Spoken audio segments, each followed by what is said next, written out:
Asociación Paralímpica. Le damos la bienvenida, gracias por estar con nosotros.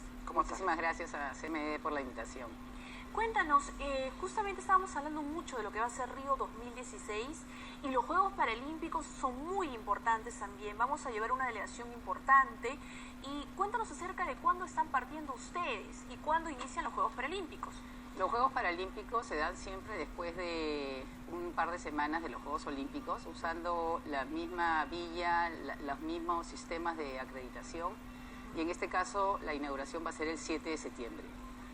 Los deportistas van a viajar, en este caso Israel, que vive en Barcelona, llega el 4 de septiembre a Río, y Efraín viaja recién el 15, ya que su prueba de maratón es recién el 18, entonces, como comprenderás, tiene que seguir entrenado y enfocado para eso.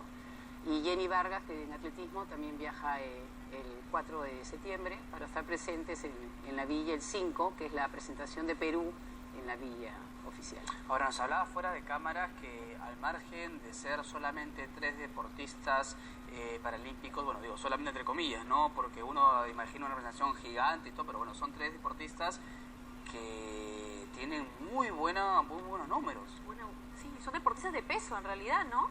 En el caso de Israel, que ha sido campeón mundial. Así es.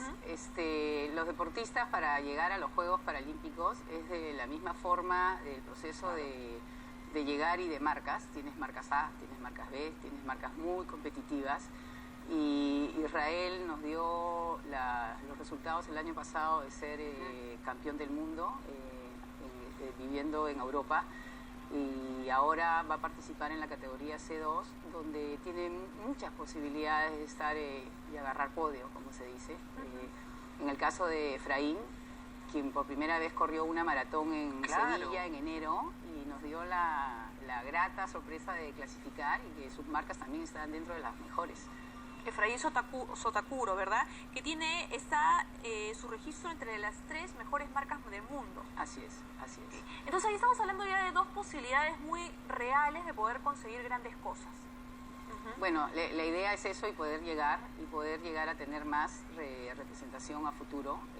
La Asociación Paralímpica recién se ha formado hace poco, y eso nos da la facilidad de tener una legalidad en el Perú, porque el movimiento paralímpico sí existía, pero al no tener una legalidad era bien difícil poder contar con presupuesto y apoyo. Entonces, claro.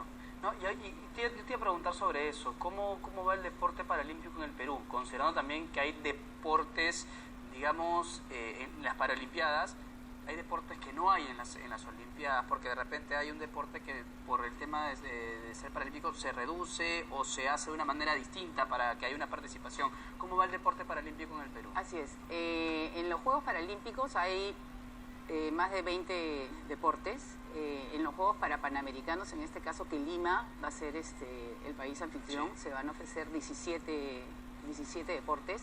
Y hay deportes que son específicos para los paralímpicos, en este caso vendría a ser el goalball. El goalball es para personas con discapacidad visual, donde se juega en un campo de vóley, pero el arco es enorme y se tiran al piso, ¿no? Y muchos de los deportes, que son los mismos, se adaptan, ¿no? O sea, hay el tenis de mesa, el tenis, por ejemplo, en el tenis de campo la pelota puede dar 2 botes. Yo no consigo ni siquiera con 4 botes en una silla poder dar, es realmente dificilísimo. ¿No? El básquet es en silla de ruedas también. ¿Tú has jugado tenis así? He intentado, sí. Yo me subí a intentar hacer lo que los deportistas hacen, nadar, tapada, para poder sentir lo que es, ¿no? Es que es un nivel de complejidad muy grande, ¿no? Y hay que reconocer el mérito de cada uno de nuestros deportistas en realidad. Me estabas diciendo y nos estabas contando en realidad que la Asociación Paralímpica se ha formado hace poco.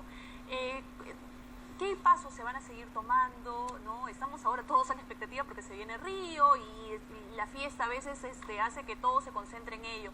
Pero luego de los Juegos Paralímpicos, ¿qué pasos ustedes van a seguir tomando en ese sentido para apoyar a los chicos? Bueno, nuestra misión es primero no solo de desarrollar el deporte paralímpico a alto rendimiento, sino acá tenemos que masificar. Se necesita un trabajo de estructuras enormes, se necesita poder contar con las municipalidades para poder desarrollar en las SOMAPETs, que el deporte es un derecho de todos y que todos lo pueden hacer. Un poco que ha habido la falta de conocimiento de que todos pueden hacerlo. Yo creo que esto abre mucho los ojos a muchos chicos y muchas familias que creen que su hijo no lo puede hacer porque tiene algún tipo de discapacidad. El deporte te abre las puertas para realizar todo. Ahora, Lisa, quiero retomar lo que decías, que me pareció muy interesante, conmovedor, y si bien tú has intentado practicar estos deportes en las mismas condiciones por un tema de saber lo que sienten, pero ¿por qué hacerlo? ¿Por qué querer saber lo que sienten?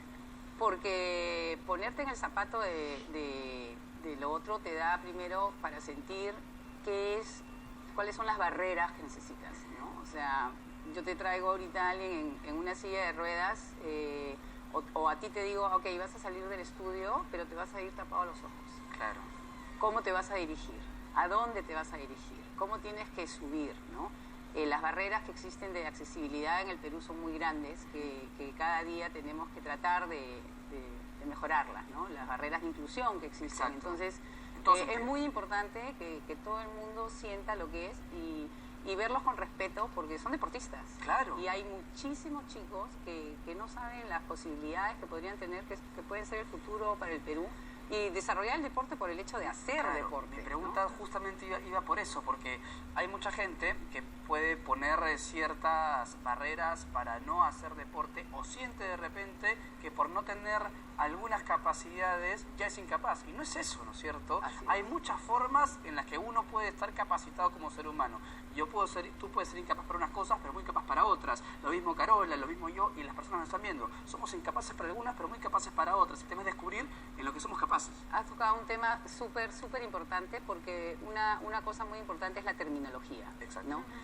Muchas personas expresan los discapacitados. Claro. Hasta en los medios de comunicación a veces lo ponen. Y no es por que lo hagan adrede, sino creo que es la falta de conocimientos que poco a poco se ha ido mejorando, ¿no? Hoy día se dice persona con discapacidad o persona sin discapacidad. Primero eres persona. Claro. Primero le ves a la persona. Eso es lo más importante. ¿no? Eso es lo más importante. Y yo creo que lo que habría que subrayar es eso, que el deporte en realidad es inclusivo. Y hay muchas personas que a lo mejor se deprimen y se encierran un poco en el problema que puedan tener, y el deporte te rescata y te ayuda a ver la vida de otra manera. Y esos son los ejemplos de vida que estamos viendo en los chicos que nos van a representar en los Juegos Paralímpicos. Así es. Y si tú te remontas un poco a la historia del movimiento paralímpico, ¿cómo empieza? Empieza así. En el año 48, el doctor Goodman, que es el considerado el padre del deporte paralímpico, así como Pierre de Coubertin en los Olímpicos, se da cuenta que los soldados, cuando regresaban de la guerra, en el hospital de Exton Mandeville en el 48, algo les faltaba. O sea, hacían la rehabilitación, pero necesitaban algo más. Entonces empezó a hacer competencias entre ellos, empezaron a jalar hospitales de otro lado, y así es como nace en el año 60 en Roma los primeros Juegos Paralímpicos con 400 deportistas, y hoy en día en Río hay más de 4.500 deportistas. Más de 4.500. Luisa, muchas gracias por haber estado acá, porque no solamente nos has contado sobre la participación peruana, sino también nos has ilustrado sobre lo que hay en el fondo del deporte en general. Y es eso, o sea, si bien es cierto hay una diferencia, pero es una diferencia porque somos personas, pues todas las personas somos diferentes, en todo sentido, ¿no es cierto? Y hay que aprender siempre de todos. La verdad que sí, Lucha, a través tuyo, toda la suerte para los chicos que van a representarnos en los Juegos Paralímpicos, y el reconocimiento al trabajo y al esfuerzo que le están poniendo, porque ellos son camiseta y puro corazón. Gracias por haber estado con nosotros. Muchísimas gracias a CMD. No, gracias, Luchita. Lucha Villar, entonces, que es presidenta de la Asociación Paralímpica del Perú, ha estado con nosotros. Y tras la pausa, Carola, se viene Denise.